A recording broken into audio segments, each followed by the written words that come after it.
The psychology behind living paycheck to paycheck. Imagine waking up tomorrow and finding that your salary has doubled, not by little, not by 10%. It has literally doubled overnight. Now here's the question almost nobody asks. Would your financial life actually change? Most people immediately say yes. But history tells a different story. There are people earning $2,000 a month living paycheck to paycheck. There are people earning $20,000 a month doing the exact same thing, different incomes, the same financial stress. How is that possible? Because living paycheck to paycheck isn't always an income problem. Very often it's a psychology problem. Today we're performing an autopsy on one of the most misunderstood financial struggles in the world. By the end of this video, you'll understand why so many intelligent, hardworking people never seem to get ahead, and why escaping the paycheck to paycheck cycle starts in the mind long before it starts in your bank account. Before we begin, I want you to answer one question in the comments. Have you ever reached the end of the month and wondered, where did all my money go? If you have, simply type me.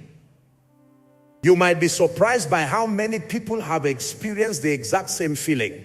Let's begin with the biggest misconception. Most people believe living paycheck to paycheck means you're poor. It doesn't. In reality, it means your expenses grow just as fast as your income. That's a completely different problem. Think about someone who gets a promotion. For a few weeks, they feel financially free. Then they upgrade their apartment, finance a newer car, subscribe to more services, eat out more often. Slowly, almost invisibly, the extra income disappears. Within months, they are stressed again. Only now, they need an even bigger paycheck to support a bigger lifestyle. Psychologists call this hedonic adaptation. Your brain quickly gets used to improvements. What once felt like a luxury soon feels normal. Then normal starts feeling inadequate. Suddenly, yesterday's dream becomes today's expectation. And tomorrow requires even more. That's why earning more money doesn't automatically create wealth. Without changing behavior, more income often creates more expenses. Here's something I'd love to know. If your income increased by 50% tomorrow, what's the first thing you spend money on? Be honest in the comments. Your answer says more about your financial psychology than you might think. Now let's examine another invisible force. Present bias. Your brain naturally values today's rewards more than tomorrow's rewards. Imagine someone offers you two choices, $100 today or $120 next month. Many people choose today's money, not because it's smarter, because immediate rewards feel emotionally stronger. The same thing happens every day with your finances. Buy now or invest for later. Enjoy today or build tomorrow. Your logical brain understands the value of saving, but your emotional brain wants the reward immediately. And in many cases, emotion wins. This is why discipline feels difficult. You're not fighting money. You're fighting millions of years of human evolution. Now here's where things become even more interesting. Living paycheck to paycheck often creates a psychological condition called scarcity thinking. When your brain constantly worries about bills, rent, food, debt, it becomes obsessed with solving immediate problems. Long-term planning becomes much harder. Researchers have found that financial stress consumes mental bandwidth. It's like having dozens of browser tabs open in your mind all day. You're so focused on surviving this week that it's difficult to prepare for next year. Ironically, this creates a cycle.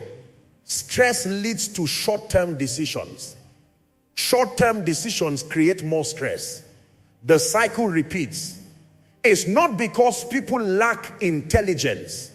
is because financial pressure changes how the brain processes information.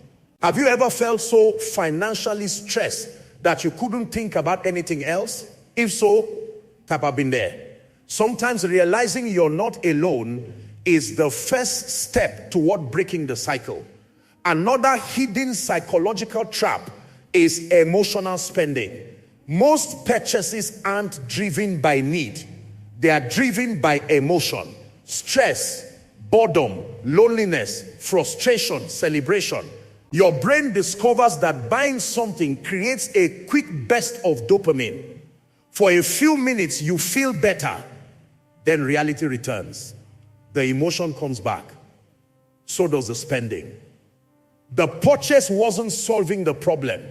It was temporarily distracting you from it. Over time, this becomes a habit, not because you're irresponsible. Because your brain remembers that spending once made you feel good, even if only for a moment. Now let's talk about something almost nobody notices. Identity. If someone secretly believes, I'll always struggle with money, their brain starts acting in ways that support that belief. Unexpected bonus, spend it. Tax refund, treat yourself. Extra income, upgrade your lifestyle. Why? Because behaving differently feels unfamiliar. And your brain prefers familiarity over change. This is why lasting financial transformation usually begins with changing identity. Instead of saying, I'm trying to save money, say, I'm becoming someone who builds wealth. It sounds like a small change. Psychologically, it's enormous because your actions naturally begin aligning with the person you believe you are becoming. Here's another question. What's one money habit you inherited from your parents without even realizing it? Take a moment to think before answering. Many of our financial behaviors begin long before we earn our first paycheck. Now let's perform one final financial autopsy. Imagine two co-workers. They earn exactly the same salary. The first spends every raise immediately, makes emotional purchases, avoids checking bank statements, believes higher income will eventually solve everything. The second isn't smarter. They simply automate savings, pause before impulse purchases, increase investments every time income increases, live slightly below their means. 10 years later, their financial lives look completely different. Not because one earned more, because one trained their psychology before trying to change their paycheck. And that's the lesson most people never hear. Living paycheck to paycheck isn't always caused by how much money enters your account. It's often caused by what happens in your mind the moment it arrives. Your financial future is shaped by hundreds of tiny decisions that seem insignificant on their own. A purchase here, a delayed investment there, a small upgrade, an emotional decision repeated often enough, those tiny choices become your financial identity. Before we end today's case study, I want to leave you with one question. If someone secretly looked at your bank statement for the last 3 months, what would they say your biggest priority in life is? Don't answer too quickly. Think about it first. Then share your answer in the comments. You might discover that your spending tells a very different story than your goals.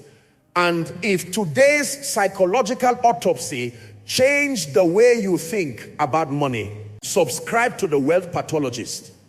Because in the next case study, we're going to uncover one mental habit that quietly keeps even high income earners from ever becoming truly wealthy. Most people think it's about income. It isn't. And once you understand that pattern, you start seeing it everywhere.